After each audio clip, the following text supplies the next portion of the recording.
Nah, setelah berbasis teks, kita juga bisa memanfaatkan AI untuk yang berbasis gambar ya. Saya share dulu.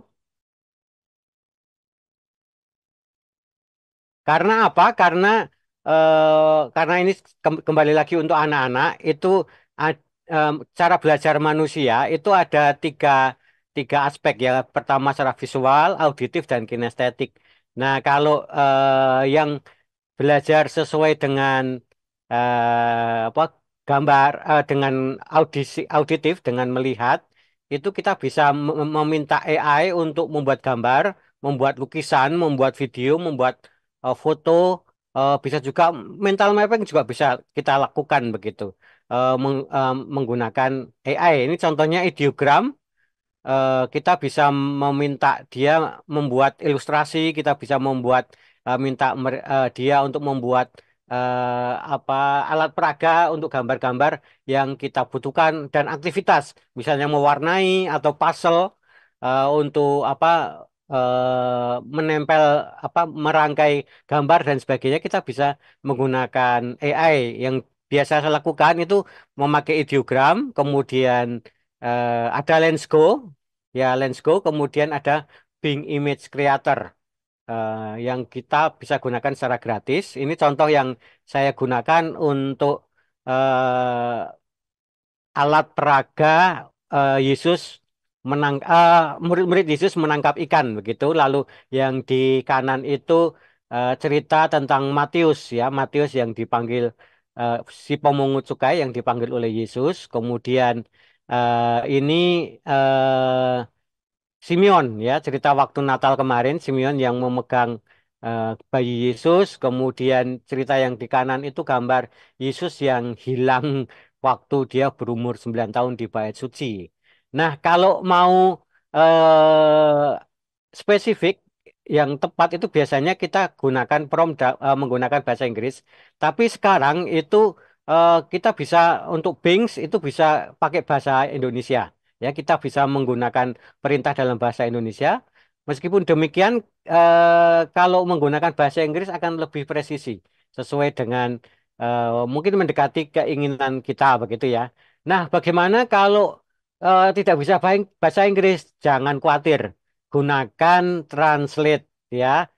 Di AI translate.google.com, ketikkan perintah dalam bahasa Indonesia, kemudian copy terjemahnya dalam bahasa Inggris, lalu paste di di kolom untuk prompt dari AI untuk image begitu ya. Ini contohnya saya menggunakan ideogram yang ini. Promptnya itu adalah Disney style. Jesus was starving in the hot and dry desert. 3D render cinematic ya. Untuk mungkin minggu minggu ini, minggu-minggu Prapaskah ini tentang Yesus yang dicobai dan dia berpuasa. Nah, eh, bisa muncul seperti ini. Promnya seperti ini, tapi kalau prom ini diberikan lagi, kita ketikkan lagi, tidak akan menghasilkan gambar yang sama.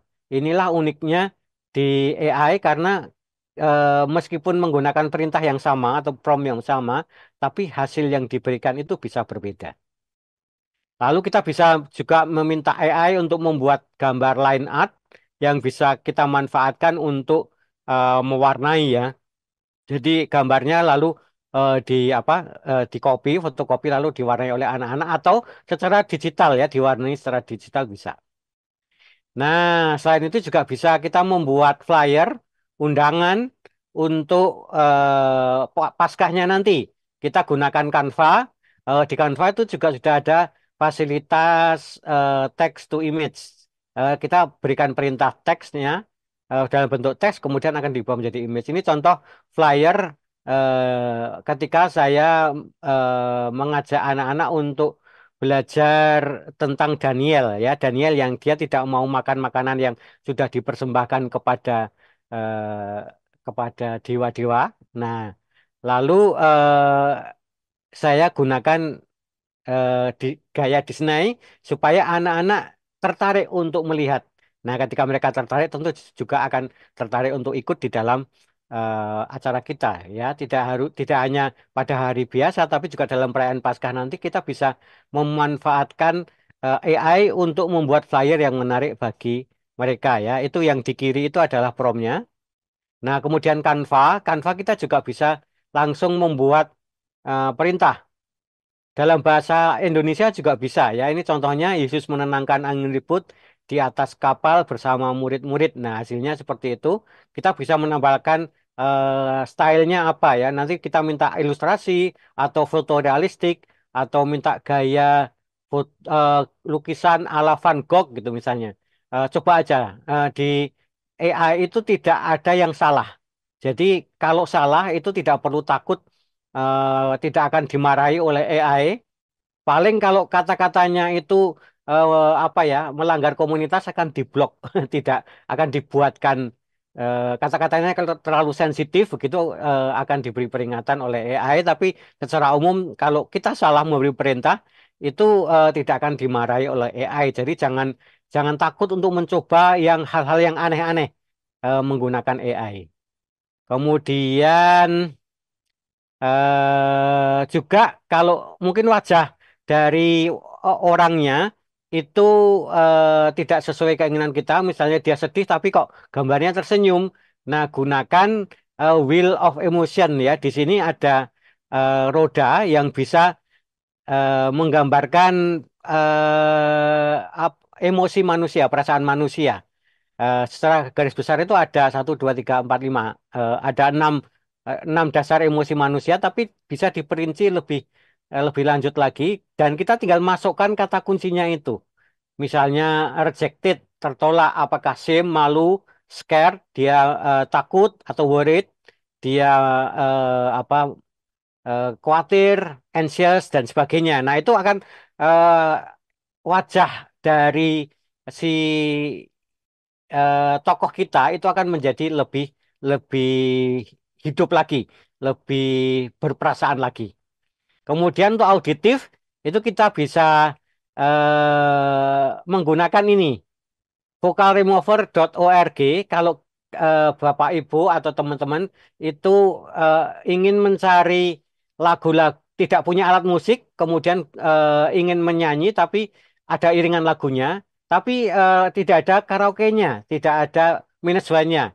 Nah, cari aja di internet, di YouTube, unduh, kemudian kita bisa menghilangkan suaranya itu dengan vocal remover.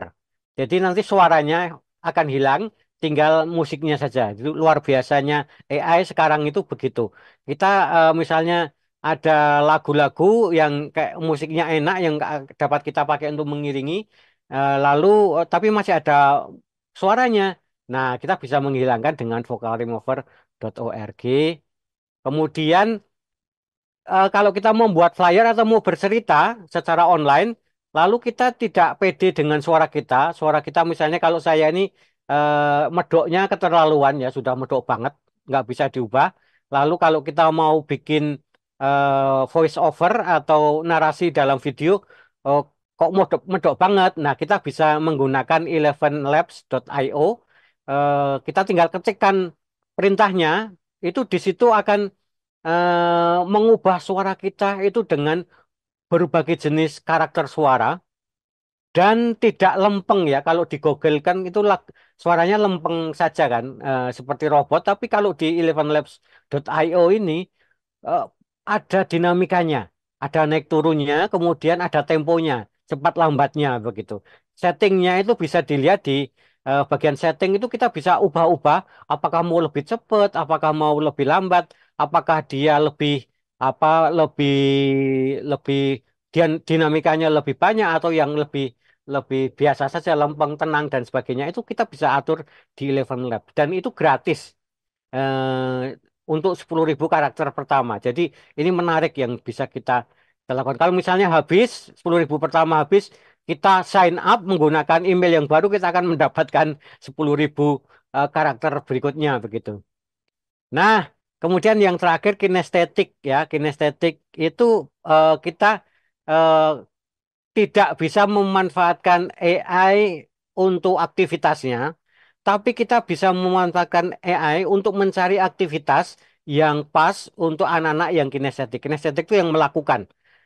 Atau kita bikin games, kita bikin kuis, kemudian pertanyaannya kita bisa mintakan pada AI untuk membuatkan pertanyaan, misalnya buatkan 10 pertanyaan beserta jawabannya dari peristiwa penyaliban Yesus. Kita berikan perikopnya dari Lukas sekian ayat sekian pasal sekian sampai sekian begitu, nanti akan dibuatkan AI. Tapi kita perlu memeriksa sekali lagi apakah pertanyaan itu benar, pertanyaan sudah benar dan jawabannya benar atau belum begitu ya. Tapi setidaknya itu sudah membantu 80% kita untuk membuatkan pertanyaan untuk kuisnya.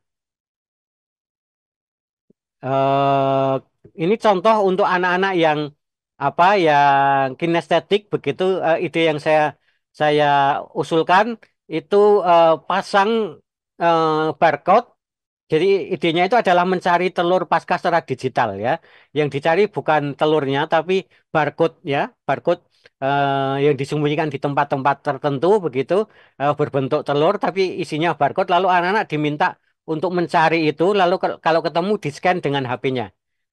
Di situ nanti kita bisa memberi pertanyaan, isinya dari barcode itu bisa pertanyaan, bisa link, atau bisa juga berisi ayat yang harus dihafalkan bersama dengan kelompoknya, kemudian mereka nanti mengucapkannya bersama-sama begitu. Kalau misalnya anak-anak kecil belum boleh pakai HP, nanti bisa memakai saat dibikin regu atau kelompok, lalu anak-anak dia diajak eh, dengan satu kakak guru yang mempunyai HP, dengan bantuan kakak guru itu kemudian mereka bersama-sama melakukan mencari atau memburu telur-telur digital yang disembunyikan.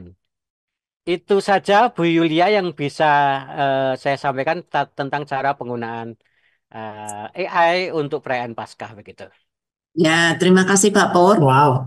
Ya, banyak ide dan saya senang untuk lihat tidak hanya teks tapi multimedia.